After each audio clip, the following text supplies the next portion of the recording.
भगवान ने जब कन्हैया ने बांसुरी का निनाद किया, महाराज जैसे ही ब्रज गोपियों ने भगवान कन्हैया की बांसुरी को श्रवण किया, मालूम है जिस कार में जो गोपी लगी हुई थी महाराज, उस कार को छोड़ करके दौड़ पड़ी। एक गोपी गाय को दो रही थी, भैया आवाज हल्की सी बढ़ा दो। एक गोपी गाय को दो रही थी, गाय दोहन चल रहा था। गाय को धोते समय गोपी ने जैसे ही बांसुरी की आवाज को सुना, बर्तन को वहीं पटक दिया और दौड़ पड़ी। एक गोपी अपने बच्चे को गोद में लेकर के दूध पिला रही थी महाराज। जैसे ही वेणु का निनाद, बांसुरी की आवाज सुनी, महाराज बच्चे को वहीं पटक करके जमीन पर और दौड़ पड़ी।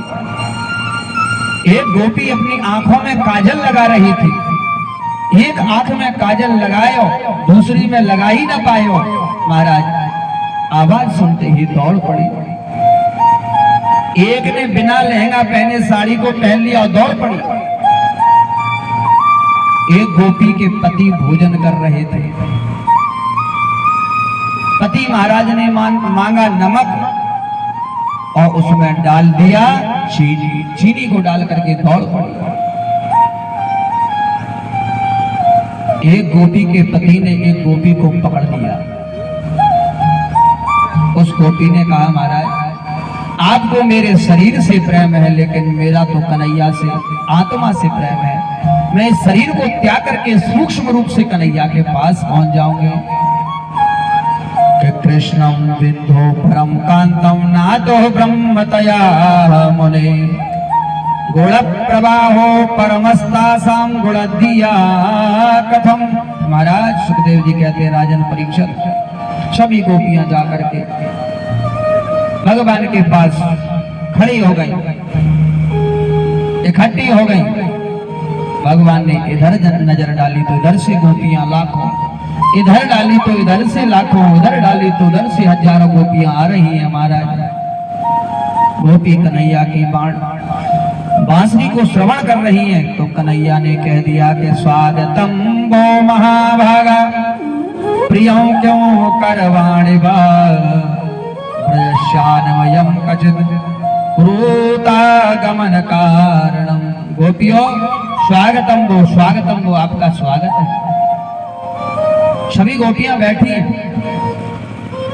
कोई कुछ बोल नहीं रही, लेकिन कन्हैया ने कहा कि देवी यहाँ आने का कारण अभी आपने नहीं बताया, क्योंकि भगवान जब भक्तों को अपनी ओर खींचता है तो महाराज उसकी परीक्षा करता है, ठोक पीट करके पक्का है या कच्चा है।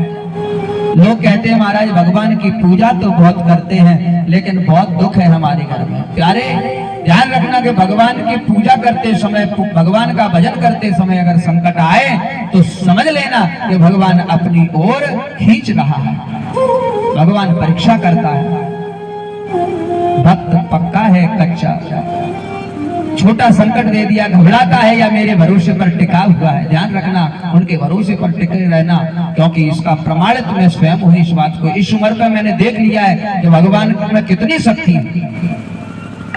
महाराज रजन्येषा घोर रूपा घोर सत्वान सेविता व्रतीयाति ब्रजम ने हम स्त्रियां स्त्रीवेश मध्यमा।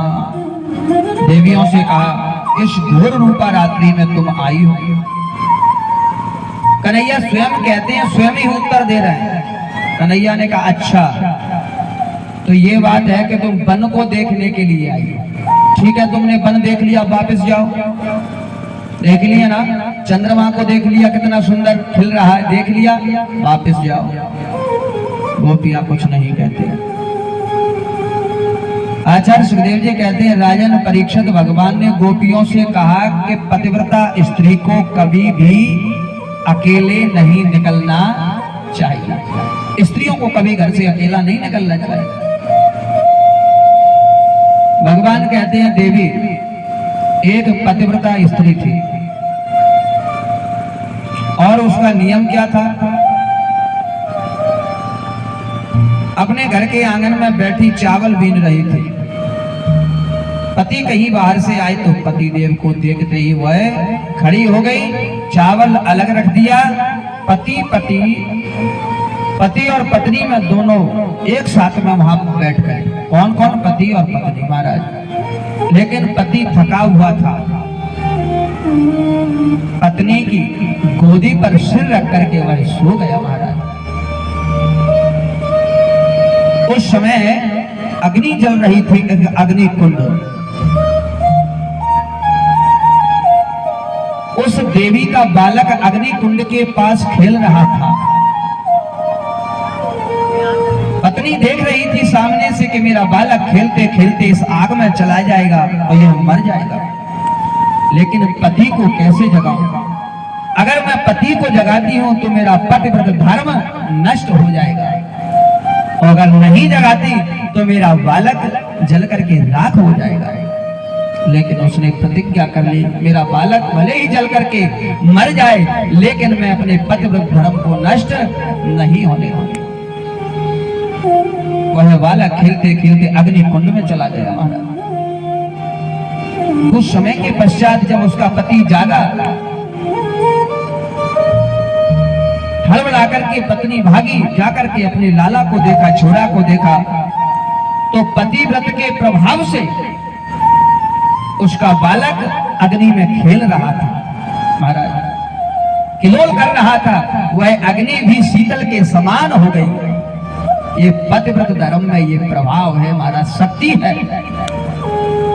पतिव्रता नारी अगर किसी के सामने होकर के निकल गई महाराज, उसका भी कल्याण तो हो ही जाता है। अगर उसने ये कह दिया कि तुम्हारा बुरा हो जाएगा तो बुरा हो ही जाएगा महाराज। ध्यान रखना। गोपियां सुन रही थी, भगवान कह रहे थे। एक गोपी ने कहा, महाराज तुम्हें बहुत अच्छे से पतिव्रत धर्म आता है। मुझे भी पतिव्रत धर्म आता है। एक बात बताओ महाराज, गोपियों ने कहना प्रारंभ कर दिया, एक बात बताना प्रभु, किसी का पति अगर धन कमाने के लिए जाए, वह स्त्री पतिव्रता है, उसकी पूजा करती है, हाँ ठीक है। और अगर कहीं वो अचानक अपने नौकरी के लिए जाए, धन कमाने के लिए जाए, तो उसको क्या करना चाहिए? तो भगवान ने कहा सीधी सी बात है, उस देवी को, उस नारी को, उस पत्नी को अपने पति की फोटो रख करके पूजा करनी चाहिए। बोले ठीक है महाराज। फिर उस गोपी ने कहा कि नहीं, ये बताओ, अगर कहीं वह अपने पति की फोटो की पूजा कर रही है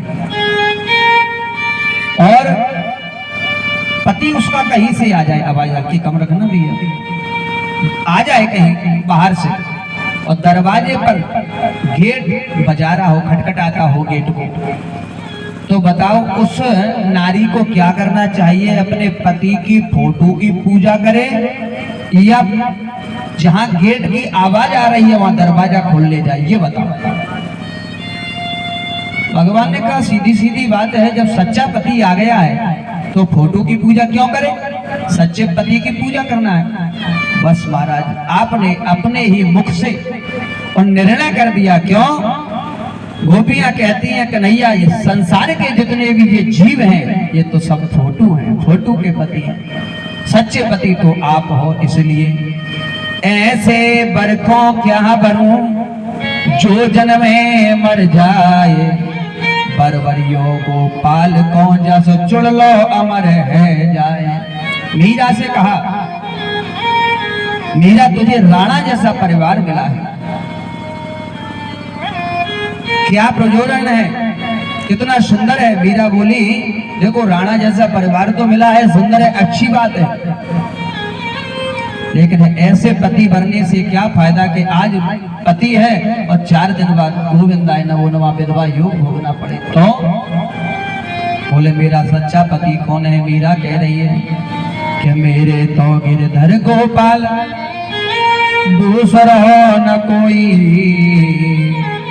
जाके सिर मोर मुकुट मेरा पति सोई, असुवन जल सींच सींच प्रेम बेल बोई, अब तो बेल फैल गई अमृत फल ओई, गद की मथानी बने प्रेम से बिलोई, माखन सब काढ़ लियो छाछ पियो कोई, संतन ढिंग बैठ बैठ लोग लाज खोई, दासी मीरा लाल गिरधर तारो अब मोई।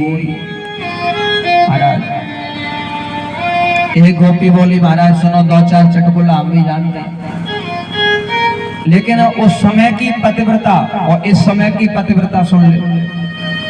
एक पतिव्रता नारी थी, धान कूट रही थी, धान। उसका पति बाहर से आया, उसने कहा जलम दे ही। अब उसने सोचा मेरा पति आ गया है, धान कूट रही थी, पड़ोसिन जी पास में बैठी, पड़ोसिन पास में बैठी। अब उसने जैसे ही उसका मूसल तो आप लोग जानते होंगे, मूसल ऊपर की ओर गया, उधर से आवाज आई कि जलम दे ही, जल लेकर के आओ देवी। मूसल को वहीं छोड़ दिया उसने, क्योंकि पतिव्रत धर्म के प्रभाव से मूसल वहीं टंगा रह गया। अब पड़ोसिन जी बोली काय जी बताओ जी मूसल जाके कहाँ टंगो और तुमने आके फिर पकड़ लिया? बोले मैं पतिव्रता हूँ, मेरे धर्म के कारण यह है मूसल वहीं का वहीं टंगा है। पड़ोसिन बोली कि जी बताओ पतिव्रत धर्म कैसे करो जाने का? मैं बताओ। बोले धर्म ऐसे करो जाओ कि पति यार खेत से आए, हाँ मटरा तोड़ के आए तो उनकी सेवा करो, जल पिलाओ। अब जो नहीं के पति महाराज आए गए, उन्होंने कहा देवी ने जल ले आओ। अरे भर के पी लो, घर में बैठे थोड़ा ही है, सवेरे से लेकर के शाम हो जाती है, जब से जा घर में आए तब से सुख नहीं मिला हो। मैं कब 4 और सुना दी,